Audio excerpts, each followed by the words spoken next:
iniciando mais um programa Link com o nosso querido Lincoln Lira aqui com a gente. Bom dia, Lincoln. Cadê o Lincoln? Muito bom dia. Bom dia a todos os nossos ouvintes, espectadores aí. Bom dia, Jansen. E sempre uma alegria estarmos juntos e falarmos um pouco dos acontecimentos. Vamos começar falando de algumas coisas aqui do nosso Falando de Tudo. Eu estou sentindo uma chiadeirazinha no fundo, você está sentindo? Não, aqui não está rolando, não. Está rolando não, então tá ótimo. Se para você não está rolando, para mim está ótimo. Nós vamos seguir nessa nossa balada. Deixa eu te perguntar um negócio. Você foi ontem na carreata lá da motoiada?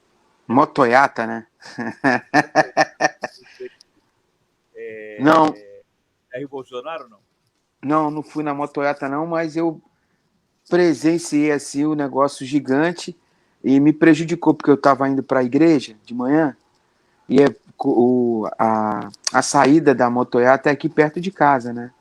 Então, pegou bem o horário da minha saída, eu, assim, cheguei quase uma hora atrasado, assim, de verdade, assim, porque o trânsito foi parado, né? E aí, muita coisa, muita moto, um negócio gigantesco mesmo, uma capacidade de mobilização impressionante. Num tempo de pandemia, né? Num tempo de internet, em que a maioria das pessoas fazem as coisas via online, né? Eu estou acostumado a me envolver com eventos, assim, e você mobilizar pessoas é muito difícil nos tempos atuais. A pessoa sair de casa, se programar para estar numa programação fora, assim, é algo realmente que é difícil, não é fácil como nos tempos mais antigos, né? Então, é realmente impressionante a capacidade de mobilização que o nosso presidente tem no sentido de apoio, no sentido de que as pessoas declarem, né, a sua convergência de pensamento em de acordo com ele. Bom, relativamente à passeata, né, a motoiata do Bolsonaro, tem gente falando de tudo. Tem uns a favor, tem outros contra. Algumas pessoas acham absurdo, outras pessoas acham provocação, alguns outros acham grande demonstração de poder político. Qual é a tua sensação e qual é o teu entendimento deste fato? Eu acho que é inegável que o Brasil está vivendo um momento de polarização política. Isso é inegável. Eu acho que, de uma forma muito clara, a gente percebe que existem duas grandes forças se degladiando em relação a um posicionamento político da condução política do Brasil. E eu acho que a imprensa, sempre chamado quarto poder, tem uma importância muito grande nessa polarização. Só que em tempos atuais, a internet e essa maneira que o presidente tem de convocar e de mobilizar as pessoas que estão de acordo com ele, é, entre aspas, a única forma de demonstração de força. Qual é a outra forma que ele vai fazer? Não tem outra forma. Então, é uma demonstração de força. Agora, existe uma série de críticas, né? A questão da aglomeração, a questão de repente estar em campanha no momento que não é campanha, mas isso tudo vai no campo do debate político, assim, das tendências mas eu entendo que é uma forma dele se defender e de se posicionar politicamente, porque de outra forma eu sinto ele muito esvaziado. Eu ontem mesmo fui ver as notícias e as notícias só são contra, assim, na maioria das vezes não tem o que falar. É um filtro assim de tendenciamento político que só uma pessoa que não tem o mínimo de senso não percebe, né? Então, até notícias da ditadura, os redatores, né, as direções de pauta estão trazendo à tona até coisa lá de não sei quando atrás, da ditadura, tudo para trazer um foco de polarização em relação ao governo do presidente Bolsonaro. Como se nós estivéssemos vivendo uma ditadura, né? Exatamente. Exatamente. Eu vi uma reportagem, esqueci o nome, você deve saber, gente, de um grande arquiteto que faleceu esse final de semana, contemporâneo do Oscar Niemeyer, né? E de obras tão importantes quanto, e de uma importância muito grande na arquitetura, por exemplo, metropolitana de São Paulo. E esse arquiteto faleceu e ele foi muito premiado no nível do Oscar Niemeyer. Eu por exemplo, não o conhecia. Eu conhecia as obras, mas não sabia que estavam ligadas a esta pessoa. Vi mediante a reportagem. Reportagem muito interessante, valorizando um tesouro nacional da capacidade intelectual e arquitetônica desse arquiteto, muito bacana. Ele veio a falecer, já era idoso, não foi de Covid, mas a reportagem não fala, dando a impressão de que foi. E aí, ao final, falando que o pior momento da vida dele foi o momento da ditadura, quando ele foi perseguido e papapá, quer dizer, não tinha nada a ver com a matéria, e a importância do que ele fez que era realmente o grande mote daquilo que estava sendo falado. Ele ganhou um prêmio que é como se fosse um Oscar da arquitetura mundial, né? Junto com o Oscar Niemeyer, são os dois brasileiros que têm esse prêmio. E realmente, a imprensa, ela se posicionando, tendenciando as matérias que tem, por exemplo, que a gente sempre fala aqui da CPI. É um negócio assim, só falam os políticos que são contra o presidente, né, a oposição. Então fica claro que o Brasil está vivendo uma polarização em relação aos fatos, assim, a narrativa dos fatos, né? Então a única forma que o presidente tem, vamos dizer, de se defender é ele usar a internet e transbordar através desses fatos, como uma toyata, carreata, passeata, seja o que for, a questão da sua força política, né, de mobilização da população. E na verdade o fato nem foi coberto ou replicado pela imprensa, né? Não. Nesse momento no G1 não há nada sobre o fato. Você vê que é um título de matéria meio absurdo, né? É um negócio assim meio. Então, a gente fica à mercê e fica tendo que tentar entender por que o Bolsonaro está fazendo isso. Mas eu entendo como uma contrapartida de mobilização de um posicionamento político de governabilidade, né? Estou vendo aqui a imagem do Renan Calheiros e lembro que ontem eu comentei isso aqui em casa.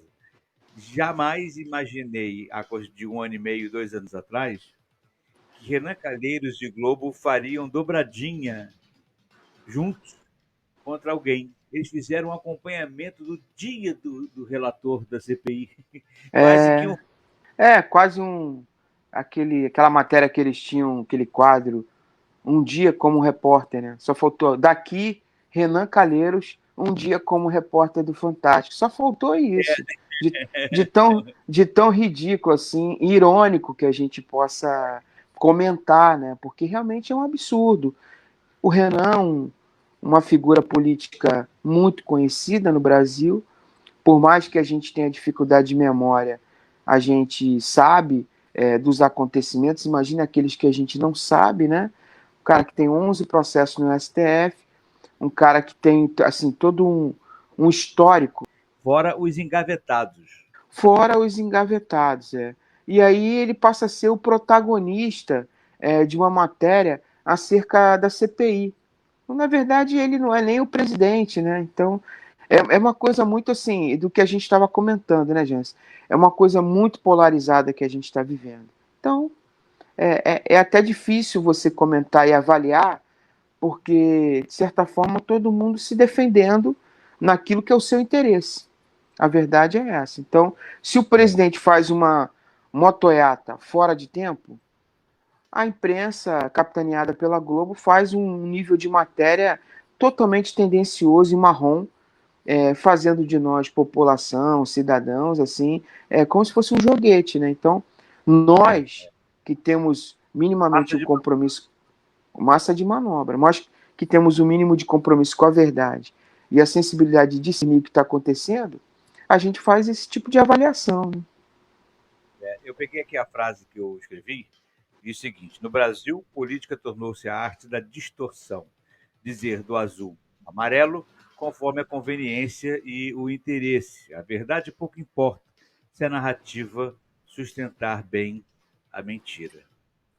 E é o que a gente está vivendo. É, Todo briga de narrativa. briga de narrativa. E é uma coisa assim absurda, né? A gente É. não consegue mais. Eu lembro que não faz muito tempo a gente tinha o fato, e aí do fato se chamava os comentaristas. Sim. E aí o comentarista era a favor, o outro comentarista era contra, eles brigavam, se galfinhavam, acabava a história, ninguém esgotava o assunto. Na verdade, a ideia era levar uma provocação a quem está Uhum. assistindo. E hoje, na verdade, o que se pretende é entregar uma pílula montada para Sim. você beber, engole e fique satisfeito com aquilo que eu quero que você pense. Exatamente. Ô Lincoln, mudando um pouco de assunto, porque senão a gente vai ficar falando dessas coisas o dia inteiro e o que não falta é Verdade. assunto. É. Mas quero falar de duas notícias que, coincidentemente, está uma embaixo da outra aqui no site do G1, que diz o seguinte: a primeira, hospital confundiu nome de pacientes de hemodiálise e só um deles tinha que ser operado. O homem morreu após receber transplante que não precisava. E abaixo tem uma outra matéria falando sobre drogas e dizendo como funcionava o envio de cocaína ao exterior, no maior aeroporto do Brasil, que no caso o aeroporto de Guarulhos, desmantelou inclusive uma quadrilha que existia lá dentro. Acho que você chegou a ver, ontem também passou isso no Fantástico. Por que eu estou falando das duas matérias juntas? Porque ambas falam de comportamento de quem trabalha num determinado lugar, então, um determinado órgão. Tanto o funcionário da Infraero, no caso aqui, como o funcionário do hospital, erraram. Um por improbidade, o outro por desleixo, né? Por Negligência. negligência. Estamos vivendo um momento de total colapso da cabeça do cidadão brasileiro? Não sei se é total colapso, assim, mas a gente vê essas distorções, né? Essas coisas assim, meio que. Eu vi as duas matérias. Né? A do hospital, assim, eu acho até ela. Não sei, ela tem até uma conotação pequena, eu acho que para o tamanho do que a gente está vivendo. Você imagina um nível de erro desse, que o cara não é nem homônimo, porque o outro não tem o nome final. É Francisco Almeida, alguma coisa, e o outro é só Francisco Almeida, um exemplo. Né? Não é nem homônimo, eles não têm o mesmo nome. Sangue diferente, e, é claro, carteira de identidade era só olhar a foto que é diferente. Mas, assim, você imagina se existe esse tipo de erro, com uma operação daquele tamanho, uma cirurgia de transplante, né? Você imagina no tratamento de Covid-19 em relação a uma pandemia. Então, esse é o tipo de fato que valeria uma análise. Porque se você tem uma coisa pontual, que é a única operação da pessoa, de um transplante de um órgão, e aí acontece aquilo, você imagina com um volume de situações e de opiniões e de encaminhamentos em relação à Covid e vacinação. Então, isso nos dá uma capacidade de avaliação que muita coisa é avaliada sem verdadeiro conhecimento de causa. Muita coisa a gente deve estar sofrendo por incompetência e negligência dentro dessas instituições hospitalares. Muita coisa de dados estão pervertidas em função disso. E no final de semana, na sexta-feira, eu tive com um amigo que a família sofreu, muitos pais tiveram Covid, são idosos. E assim, são relatos da maneira do tratamento nos hospitais públicos que você fica assim, o tempo todo torcendo. Não é que você não tenha a doença, você fica o tempo todo torcendo para que você não tenha sintomas graves e seja encaminhado para um hospital público. A verdade é essa. O medo não é da doença. O medo é se vai vir com sintoma grave para você ter que passar por um filtro desse. Porque se a gente tivesse confiança de que esses tratamentos são minimamente coerentes, são minimamente assertivos, convergentes de um discernimento da saúde, a gente teria um grau de, vamos dizer assim, de preocupação bem menor. A verdade é essa. Quanto ao aeroporto, assim, eu já trabalhei com aeroporto e sou fã de um programa que tem nos canais fechados, que é Alerta Internacional, alguma coisa, que são matérias que acontecem nos aeroportos, né? E aí eu fico rindo disso tudo, porque enquanto você é muitas vezes fiscalizado, quando você faz uma viagem particular, que você vai para algum lugar, eu fico rindo porque os caras ficam preocupados com você, quer dizer, você é uma mosca e no fundo está passando um monte de camelo e elefante nas costas dos caras, ou não sei se é nas costas ou se é na frente, entendeu?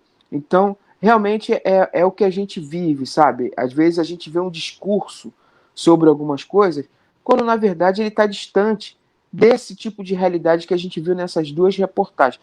Porque o cara traficar dentro de um local que tem 2.000 câmeras, pô, é um absurdo, entendeu? É um absurdo. O cara errar a operação de um rim, de um transplante, de duas pessoas, que a vida delas está naquele transplante, só porque o cara tem um nome parecido com o outro, absurdo, né? É um absurdo. Eu me referi a colapso, Lincoln, deixa eu te explicar, até porque eu falei em colapso, porque a sensação que eu tenho é de que as coisas deixaram de ter importância quando precisam ter, e se dá importância e empenho naquilo que é completamente acidental, mínimo, Acessório, adereço pontual, né? acessório, exatamente acessório. Por exemplo, no momento em que você está preocupado ali fazendo uma definição de quem vai fazer qual operação, qual cirurgia, anotando, tem alguém conversando e batendo papo. Uhum. Não existe mais dentro das instituições profissionais, em todos os segmentos, em todos os níveis, a cuidade, atenção, cuidado, esmero, empenho, dedicação, devoção que está sendo feito Uhum. em todos os segmentos. Então, a gente sabe como funciona, tá ali batendo papo, conversando. Tá mais importante falar como foi o final de semana, qual foi a churrascada, qual foi o bate-papo, qual Uhum. foi a conversa, como foi o jogo do. Daqui a pouquinho nós vamos falar, inclusive, do jogo do Flamengo. Quer dizer, está mais preocupado com as coisas que estão acontecendo em redor e são completamente orbitais do Uhum. que o que efetivamente precisa ser feito. Na hora sai Sim. errado, e aí confunde o nome do fulano com ciclano e sai a cirurgia errada. Então, Uhum. quer dizer, é falta de total atenção com o que está sendo feito. E o segundo aspecto, no caso do aeroporto, é que também, com aquilo que não lhe toca direto, a gente pode até não ser conivente, mas é relapso, porque não é comigo, não vou me meter. Até porque o que Uhum. se meter pode sendo até executado. É Porque também verdade. não existe uma rede de proteção a quem quer fazer a coisa bem feita. Porque concorda que deveria haver uma rede de proteção que o camarada, diante de um erro desse, disse assim: opa, vou falar com o meu superior. Ele É, precisaria ser é. moldado. Não, Não, ou minimamente, naquele circuito, ter ali efetivamente alguém da instituição de polícia, né? Porque a polícia, ela tá na intervenção e ali ela não tá na prevenção, é. entendeu? Em momento nenhum a matéria fala que os funcionários estão em setores estratégicos no aspecto do carregamento, mas que não tem uma vigilância policial, porque como eu trabalho com um pouco desse tipo de conhecimento, quando você tem 2.000 câmeras, o que a maioria das pessoas não entende, ou desconhece, na verdade, é que para você ter 2.000 câmeras, você tem que ter um número, sei lá, de 200 pessoas olhando essas câmeras. Não adianta você ter 2.000 câmeras. Quando se fala de um CFTV, você tem que falar minimamente de um gerenciamento de risco em relação ao olhar de inteligência de segurança sobre esse circuito interno de TV, né? Mas a matéria também não trata disso. Então, há uma incompetência de você falar, pô... Né, cara? Na verdade, não se toca no assunto que realmente deve ser abordado. Não, efetivamente não. E outra coisa, quem fez essa rede? Quem fez uma rede onde efetivamente o cara pega uma mala e consegue tirar de uma esteira e botar dentro do avião? Quem fez uma rede que não previu que ali tinha que ter um fiscal ou um policial? Quem fez essa rede? Entendeu? Não é quem operacionalizou, é quem estruturou essa maneira de facilitar. Aí é que está o detalhe. E o papo das 2.000 câmeras, né? Que quando eu vi 2.000 câmeras, eu já pensei nisso. Como eu trabalho com isso, falei, beleza, 2.000 câmeras. Cadê uma imagem desse CFTV? Quem está observando esse CFTV? Existe uma equipe de contra-resposta? Porque às vezes também, já se o cara vê, mas não pode fazer nada. Ele vê e ele não tem uma contrapartida de liga para tal setor que vai sair um cara para intervir na situação. Nem isso tem. Então, botar 2.000 TV, quem é que botou essas câmeras? Entendeu? Do tipo assim, dimensionou as câmeras. Do tipo, para cada 21 funcionários, tem esse cara que assinou esse projeto. Então, e alguém está ganhando para colocar 2.000 câmeras lá, né? Exatamente. E alguém, em vez de botar 200 funcionários, botou 20, né? Para realmente não ter como olhar, né? Claro. A ideia é exatamente essa. Finge que eu estou monitorando e você finge que está me obedecendo. Fica mais fácil assim, fica todo mundo feliz e passa o boi que tiver que passar, a boiada que tiver que passar. A boiada, Ô, Lincoln, para a gente terminar de modo feliz, quer dizer, não tão feliz para você, e para mim também, mas... Você assistiu mais um título do Flamengo impossível, imparável Flamengo? Assisti e realmente o Flamengo ele está numa condição que é como é o jargão, né? É outro patamar, né? Realmente, o que foi estruturado na equipe do Flamengo, independente das mudanças, independente dos acontecimentos, veio pandemia, o time não treinou, veio um intervalo e tal. O fato é que a estrutura do time do Flamengo em campo, ela é sempre superior a seus adversários. O que pode acontecer, porque o futebol ele tem algumas caixinhas de surpresa, pode vir a acontecer algo surpreendente, diferente do normal. Mas se tudo ficar normal, durante um bom tempo, o Flamengo vai ser superior a seus adversários. Um negócio impressionante. Impressionante. O ataque do Flamengo, a estrutura em relação ao adversário. Se o Flamengo impor o seu jogo com o elenco que tem, o volume de grana que está investido naquela estruturação ali, é um negócio assim que vira é um jogo em função de um, entendeu? Se aquele um tá bem ou não. O resto vira detalhe. Assistir o jogo do Flamengo tá fazendo bem a gente. Ver um bom futebol, ver um time jogando com vontade, com desejo, direcionado para cima do gol, realizando aquilo que planejou. É muito legal e espero que a gente tenha um campeonato mais equilibrado para que haja confrontos bonitos. Sim. Né? A gente quer assistir, mas por enquanto o Flamengo está imparável. Meu querido e dileto botafoguense, que ficou no 6º lugar, não ganhou o título de 5º colocado, que só aqui no Rio de Janeiro que o 5º colocado é campeão. É um negócio louco também, né? Quero agradecer a você por mais um bate-papo nosso, Falando de Tudo, e nos encontramos de novo semana que vem com mais um Falando de Tudo. Um beijo grande para você, um beijo na Michelle. Beijo, fica com Deus.